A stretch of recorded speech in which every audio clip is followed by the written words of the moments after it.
بسم اللہ الرحمن الرحیم نحمدہ ونصلی علی رسولہ الکریم۔ سب سے پہلے تو میں مجلس احرار اسلام کی قیادت کا شکریہ ادا کرنا چاہتا ہوں کہ انہوں نے حسب سابق اپنی پرانی روایت کے مطابق اس کفر گڑھ میں چناب نگر، جس کا پرانا نام ربوہ تھا، جہاں پر مسلمان ایک طویل عرصہ قیام پاکستان کے بعد سے لے کے 1976 تک داخل نہیں ہو سکتے تھے، وہاں پر مرکز کی بنیاد رکھی اور اسی مرکز میں اس تسلسل سے سالانہ احرار ختم نبوت کانفرنس منعقد کی جا رہی ہے۔ مجلس احرار اسلام کہ تمام شاخوں کے لوگ، کارکنان، احباب، ساتھی سب مبارکباد کے مستحق ہیں کہ وہ یہاں پر تشریف لائے، اس مقدس مشن کی خاطر ایک طویل سفر کر کے یہاں پر تشریف لائے۔ بھائی، مجلس احرار اسلام 1929 میں قائم ہوتی ہے، تحریک خلافت کے بعد۔ حضرت امیر شریعت سید عطا اللہ شاہ بخاری رحمۃ اللہ علیہ، مفکر احرار چودھری افضل حق، مولانا مظہر علی اظہر، مولانا حبیب الرحمن لدھیانوی، شیخ حسام الدین، مولانا ظفر علی خان اور دیگر بزرگوں نے پنجاب کے اس خطے میں ایک ایسے قافلے کی بنیاد رکھی جس کے 3-4 بڑے مقاصد تھے۔ سب سے پہلا مقصد تو عقائد دینیہ کا تحفظ تھا، جس میں عقیدہ توحید، عقیدہ ختم نبوت، جس پر پنجاب میں انگریزی سامراج کے ذریعے شب خون مارا گیا۔ دوسرا مقصد، اس ملک سے انگریز سامراج جنہوں نے قبضہ کیا تھا ان کا انخلا، اور تیسرا مقصد یہ تھا کہ اللہ کی دھرتی پر اللہ کے نظام کا نفاذ، یعنی حکومت الہیہ کا قیام۔ تو اس قافلہ حریت نے، جس طرح آپ کل سے سنتے آ رہے ہیں، بہت سی تحریکوں کی بنیاد رکھی، اور چونکہ یہ ختم نبوت کانفرنس ہے تو میں عقیدہ ختم نبوت کے تحفظ کے حوالے سے ہی چند باتیں عرض کروں گا۔ قادیان میں سب سے پہلے 21، 22، 23 اکتوبر کو احرار تبلیغ کانفرنس کی گئی، جس میں پورے ہندوستان سے لوگ شامل ہوئے، اور اس کانفرنس میں یہ وہ پہلا موقع تھا عوامی سطح پر جب قادیانیت کے فتنے کو بے نقاب کیا گیا۔ پاکستان بنا 1947 میں، انگریز اس ملک سے نکلا، اس خطے سے نکلا، اور اس میں دیگر جماعتوں کی طرح اکابر احرار اور رضاکاران احرار کی بہت بڑی قربانیاں جو ہیں وہ تاریخ کا حصہ ہیں۔ پاکستان اسلام کے نام پر بنا، اور پاکستان بننے کے بعد پاکستان کا پہلا وزیر خارجہ ظفر اللہ خان قادیانی تھا۔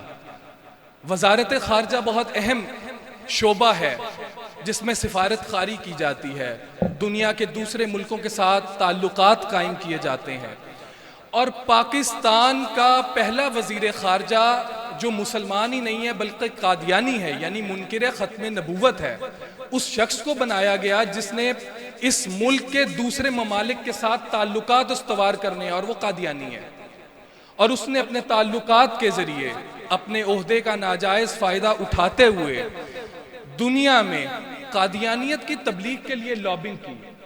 یہ تمام چیزیں اس وقت مجلس احرار اسلام کے بزرگوں کے ذہن میں تھیں، نظر میں تھیں۔ 1949 میں مجلس احرار اسلام نے باقاعدہ طور پر سیاسیات سے علیحدگی کا اعلان اس بنیاد پر کیا کہ ہم اپنی جد و جہد کا دائرہ کار عقیدہ ختم نبوت کے تحفظ کے لیے جو ہے وہ پیش کرتے ہیں۔ تو سن 1952 میں یہاں تک سازش کی گئی کہ بلوچستان کو احمدی سٹیٹ بنایا جائے۔ بلوچستان پاکستان کا ایک ایسا علاقہ ہے جو آبادی کے لحاظ سے سب سے کم ہے اور رقبے کے اعتبار سے سب سے بڑا علاقہ ہے، اور وہاں پر غربت ہے، افلاس ہے، وہاں پر کام کرنا آسان ہے۔ تو قادیانی مشینری وہاں پر کام کر رہی تھی۔ بلوچستان کو احمدی سٹیٹ بنانے کا پروگرام تھا، یہاں تک کہا گیا کہ ان کا جو نام نہاد خلیفہ تھا اس نے کہا کہ 1952 گزرنے نہ پائے اور ہم بلوچستان کو احمدی سٹیٹ بنائیں گے۔ تو 1952 کے اختتام پر 1953 کے آغاز پر حضرت امیر شریعت سید عطا اللہ شاہ بخاری رحمۃ اللہ علیہ سید الاحرار بطل حریت نے فرمایا تھا جلسے میں کہ مرزا بشیر تمہارا 52 گزر گیا، اب بخاری کا 53 آ گیا۔ یہ تاریخ کا حصہ ہے۔ اور پھر اس وقت مجلس احرار اسلام کی قیادت میں جو لوگ موجود تھے، حضرت امیر شریعت سید عطا اللہ شاہ بخاری ماسٹر تاج الدین انصاری جماعت کے امیر تھے، صدر تھے اس ٹائم، شیخ حسام الدین، مولانا مظہر علی اظہر اور دیگر مکاتب فکر کے لوگوں کو ساتھ ملایا گیا کہ یہ مشترکہ مسئلہ ہے۔ یہ کوئی صرف مطلب ہے کہ مجلس احرار کا مسئلہ نہیں ہے، یہ امت مسلمہ کا مسئلہ ہے۔ عقیدہ ختم نبوت مجلس احرار کا عقیدہ نہیں ہے، امت مسلمہ کا عقیدہ ہے کہ حضور نبی کریم خاتم النبیین محمد الرسول اللہ صلی اللہ علیہ وآلہ وسلم کے بعد کوئی شخص منصب رسالت و نبوت کا جو ہے وہ حقدار نہیں ہے، ان پر نبوت ختم ہو چکی ہے۔ تو شاہ جی نے مجلس احرار اسلام کے نظم میں مجلس عمل تحفظ ختم نبوت ایک مشترکہ پلیٹ فارم تشکیل دیا، جس میں تمام مکاتب فکر کے علماء اور جماعتوں کو شامل کیا گیا، اور حکومت وقت سے 3 بڑے مطالبات کیے گئے۔ سب سے پہلا مطالبہ کہ قادیانیوں کو غیر مسلم اقلیت قرار دیا جائے۔ دوسرا مطالبہ کہ ظفر اللہ خان قادیانی کو وزارت خارجہ سے الگ کیا جائے، اور تیسرا مطالبہ یہ تھا کہ کلیدی عہدوں سے یعنی اہم پوسٹوں سے جو اثر و رسوخ والی پوسٹیں ہیں ان سے قادیانیوں کو الگ کیا جائے۔ یہ 3 مطالبات تھے، پرامن تحریک تھی، اور تحریک کا آغاز پھر لاہور اور پنجاب سے ہوا اور اس کا دائرہ کار پھیلتا ہوا کراچی تک گیا۔ اور اس وقت کہ حاجی نمازی حکمرانوں نے ہمارے ان مطالبات کو ماننے سے انکار کیا، اور جو لوگ سیاسیات سے تعلق رکھتے ہیں ان کو یہ بات ذہن میں رکھنی چاہیے کہ پاکستان میں جب جمہوری اقدار اور سسٹم کی بحالی کی بات ہوتی ہے تو سب سے پہلے یہ کہا جاتا ہے کہ 1958 میں مارشل لا لگا، ہم اس کے مخالف ہیں۔ پھر 1979 میں بھٹو دور کے بعد ضیاء الحق کا مارشل لا آیا، غلط ہے۔ اس سے پہلے یحییٰ خان کا مارشل لا آیا، غلط ہے۔ مشرف صاحب کی گورنمنٹ آئی، غلط ہے، آمریت ہے، آئین کو توڑا گیا۔ لیکن یہ تاریخ کا حصہ ہے اور اسے چھپایا جاتا ہے کہ پاکستان کی تاریخ میں جو پہلا مارشل لا ہے وہ لاہور میں لگا تھا، اور وہ 6 مارچ کو لگا تھا، چند دنوں کے لیے ختم نبوت کی تحریک کو سبوتاژ کرنے کے لیے، اور شہدائے ختم نبوت جنہوں نے جانوں کا نذرانہ پیش کیا ان پر گولی چلانے کے لیے سب سے پہلا پاکستان میں جو مارشل لا لگا ہے وہ لاہور میں لگا ہے، 6 مارچ کو لگا ہے، 1953 میں لگا ہے، اور پھر گولی چلی ہے۔ 10,000 سے زائد لاشیں تڑپے ہیں، چھانگا مانگا کے جنگلوں میں، جنگلات میں ان کی لاشوں کو جلایا گیا ہے۔ یہ کوئی افسانہ نہیں ہے، یہ کہانی نہیں ہے، یہ ناول نہیں، یہ فلم نہیں ہے، یہ حقیقت ہے، یہ اس ملک کی حقیقت ہے۔ اس وقت 1947 سے آج 2024 پاکستان کی تاریخ کی سب سے بڑی تحریک ختم نبوت 1953 ہے۔ کوئی بھی سیاسی تاریخ کا مطالعہ کر لیں، سب سے بڑی تحریک ختم نبوت ہے۔ 10,000 سے زائد لاشیں تڑپے ہیں، اور چھانگا مانگا کے جنگلات میں ان کی لاشوں کو جلایا گیا ہے۔ ان پاک اور پوتر لاشوں کی راکھ کو راوی کے دریا میں بہایا گیا ہے۔ اور یہ سمجھا گیا تھا کہ مسئلہ ختم نبوت جو ہے وہ دب گیا ہے، ہم نے مجلس احرار کو دبا لیا ہے، مجلس احرار کو کلعدم قرار دے دیا، مجلس احرار پر پابندی لگ گئی، 10 سال کے لیے مجلس احرار بین ہو گئی، اور اس وقت کے مقتدر حلقوں نے سمجھا کہ ہم نے اس مسئلے کو دبا لیا ہے۔ تو حضرت امیر شریعت سید عطا اللہ شاہ بخاری سمیت کئی احرار زعماء کا عدالت کے اندر بیان موجود ہے، جس کا مفہوم موجود ہے کہ شاہ جی نے فرمایا، ان سے سوال کیا گیا کہ آپ نے اتنے لوگوں کو مروایا، ان کا وارث کون ہے؟ تو شاہ جی نے کہا تھا کہ ان کا وارث میں ہوں، جو جنگ یمامہ میں سے لے کر 1934 تک شہید ہوئے اس مسئلے پر، ان کا وارث بھی میں ہوں۔ 1934 کے بعد 53 تک جو شہید ہوئے ان کا وارث بھی میں ہوں۔ 1953 کے بعد اس لائن میں میری موت کے بعد بھی جو شہید ہوگا، جو کام آئے گا، اس کا وارث میں ہوں، اور جو جواب روز قیامت صدیق اکبر کا ہوگا وہی جواب روز قیامت ہمارا ہوگا، وہی جواب روز قیامت ہمارا ہوگا۔ مسئلہ ختم نبوت کوئی سیاسی سٹنٹ نہیں ہے، یہ کوئی وائزوں کا بیان کیا ہوا افسانہ نہیں ہے، یہ ایک حقیقت ہے۔ اقلیتیں اور بھی ہیں پاکستان کے اندر، بہائی ہیں، اور بھی اقلیتیں موجود ہیں، لیکن مسئلہ قادیانیوں کے ساتھ ہے، کیونکہ یہ سیاسی فتنہ ہے، یہ صرف مذہب نہیں ہے۔ یہ مسلمانوں کا لبادہ اوڑھ کر مسلمانوں کی صفوں میں داخل ہو کر ہمیں کافر کہہ رہا ہے، خود کہہ رہا ہے ہم مسلمان ہیں، یہ مرتد اور زندیق ہیں۔ اور آپ نے دیکھا کہ 1974 میں پھر شہدائے ختم نبوت کا خون بے گناہی رنگ لایا۔ یہ 1953 کے شہداء کے خون کا صدقہ ہے 1974 کا فیصلہ، کو عام بات ہے۔ ایک اور بات، 1973 کا آئین متفقہ آئین ہے، لیکن اس وقت 1973 کے آئین پر ایک رکن قومی اسمبلی نے دستخط نہیں کیے تھے، ایک پارٹی کے، ان کا تعلق غالباً خیبر پختونخوا سے تھا۔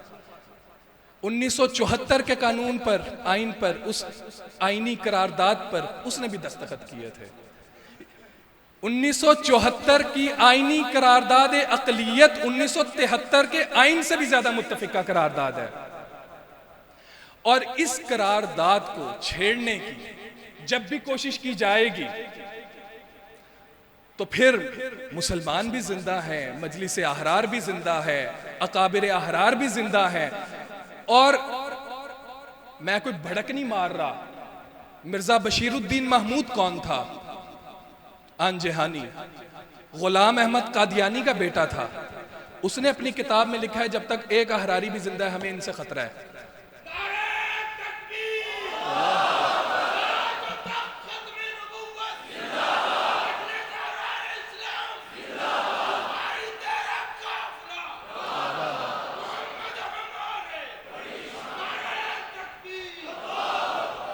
ماشاءاللہ۔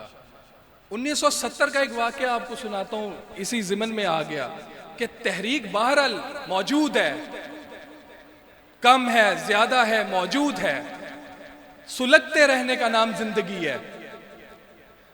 1970 میں ہمارے شہر چیچا وطنی میں ایک واقعہ پیش آیا، قادیانیوں کے ساتھ جھگڑا ہوا، تو اس وقت ابن امیر شریعت سید عطا المحمد بخاری رحمۃ اللہ علیہ اس وقت وہاں موجود تھے چیچا وطنی کے اندر۔ ایک مسئلہ پیش آیا، ظاہر ہے جب کوئی تحریک چلتی ہے تو اس میں بدامنی پیدا کرنے والے عناصر بھی ہوتے ہیں، یہ ذہن میں رکھنا چاہیے لوگوں کو۔ ہم لوگ عوامی لوگ ہیں، عوامی کام کرتے ہیں، اور ہمیں یہ چیزیں ذہن میں رکھنی چاہیے۔ تو 1970 میں جب قادیانیوں کے ساتھ مسئلہ پیدا ہوا تو اسی اثناء کے اندر قادیانیوں کے گھر اور دکانوں کو آگ لگائی گئی۔ مقدمہ ہوا حضرت پیر جی سید عطا المحمد شاہ صاحب بخاری پہ۔ واقعہ تھا رات 12-1 بجے کا۔ مختصر کر رہا ہوں کہ عدالت کے سامنے جو واقعہ پیش کرتا ہے، جو پولیس اہلکار تھا، اس نے جج کو یہ کہا کہ یہ آگ عطا المحمد بخاری نے نہیں لگائی۔ جج نے یہ صحیح واقعہ بتا رہا ہوں، ہمارا واقعہ ہے چیچا وطنی کا۔ جج نے کہا کہ آپ کیسے یقین سے کہہ سکتے ہیں کہ عطاء المحمد نے آگ نہیں لگائی گھروں کو قادیانی کے؟ اس وقت قادیانیوں کو غیر مسلم اقلیت نہیں قرار دیا گیا تھا، 70 کی بات کر رہا ہوں. تو اس نے کردار کی بات کر رہا ہوں، کردار کیا ہوتا ہے. اس نے کہا کہ عطاء المحمد نے آگ لگانی ہوتی وہ دن کے 12 بجے لگاتا، یہ رات کو 12 بجے لگائی گئی ہے.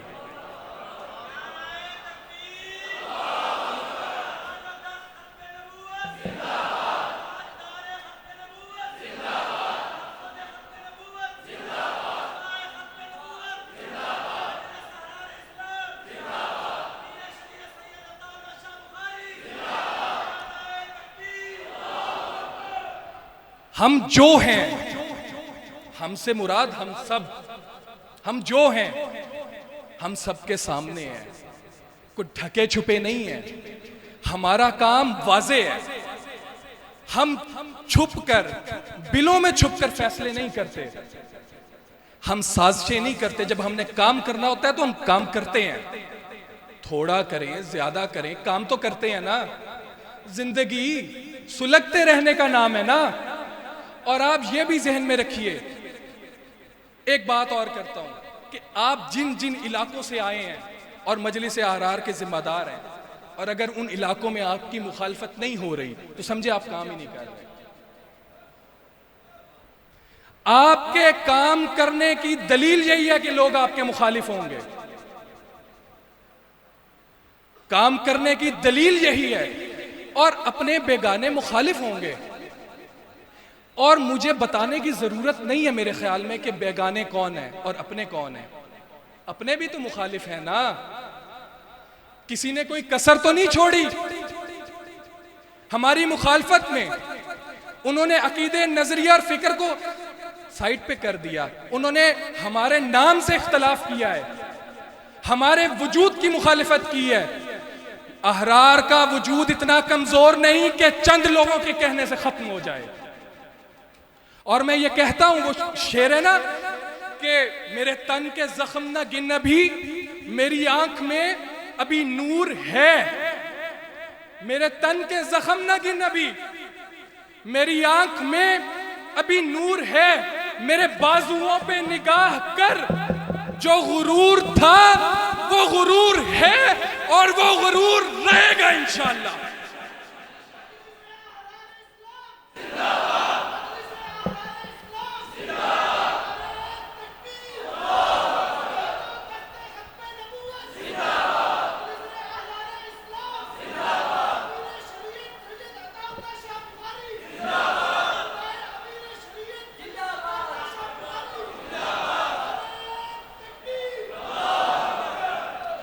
یہ شاہ جی کی جماعت ہے، امیر شریعت سید عطاء اللہ شاہ بخاری کی. اس میں ہزاروں لوگوں نے خون دیا ہے، ہتکڑیوں کو چوما ہے، بیڑیوں کو پہنا ہے، پھانسیوں کو چوما ہے، ان کے پھندوں پہ جھول گئے ہیں. ایک روایت کے مطابق قیام پاکستان سے قبل اور مجلس احرار کے قیام کے بعد بر صغیر پاک و ہند کی اگر آپ تاریخ کا مطالعہ کریں، مسلم لیگ، کانگریس، ان کے وجود اور حجم کے اعتبار سے سب سے زیادہ قربانی مجلس احرار نے دی ہے اس خطے سے انگریز کو نکالنے کے لیے. تو یہ شاہ جی کی جماعت ہے، یہ باقی رہے گی، کم از کم جب تک ہم میں باقی رہے گی، اور انشاءاللہ ہمارے بعد بھی باقی رہے گی. یہ ختم ہونے والی جماعت نہیں. اور لوگ کہتے ہیں ختم ہو گئی ہے، ان کو بتائیں یہ ختم ہو گئی ہے تو آپ کہاں سے آ گئے ہیں؟ کہاں سے آ گئے ہیں آپ؟ یہ احرار کے اس اجتماع میں جو لوگ آئے ہیں وہ 90 سال کے بھی ہیں، 80 سال کے بھی ہیں، 30 سال کے بھی ہیں. یہ چوتھی نسل میں کام منتقل ہو رہا ہے.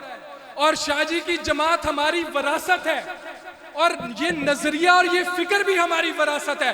اور وراثت کوئی نہیں چھوڑتا، وراثت کوئی نہیں چھوڑتا. اس نظریے پر تھے، ہیں، رہیں گے انشاءاللہ تعالی. جس میدان میں بھی ہوں گے رہیں گے. اور مجلس احرار اسلام انشاءاللہ آئندہ آنے والے سالوں میں ملکی سطح پر عقیدہ ختم نبوت کے تحفظ اور دیگر قومی ایشوز پر اپنا بہتر انداز میں کردار ادا کرے گی انشاءاللہ. اور یہ سب کچھ آپ لوگوں کے ساتھ مشروط ہے. میں اکیلا کچھ نہیں کر سکتا, 2-4 بندے کچھ نہیں کر سکتے. آپ ہیں تو ہم ہیں, آپ نہیں ہیں تو ہم بھی نہیں ہیں. تو انشاءاللہ ہے نا. نعرہ تکبیر, تاج و تخت ختم نبوت, شہدائے ختم نبوت, امیر شریعت سید عطا اللہ شاہ بخاری, مجلس احرار اسلام, مجلس احرار اسلام, مرزائیت, مرزائیت, مرزائیت, مرزائی نواز حکمران, مرزائی نواز حکمران, مرزائی نواز حکمران. نعرہ تکبیر.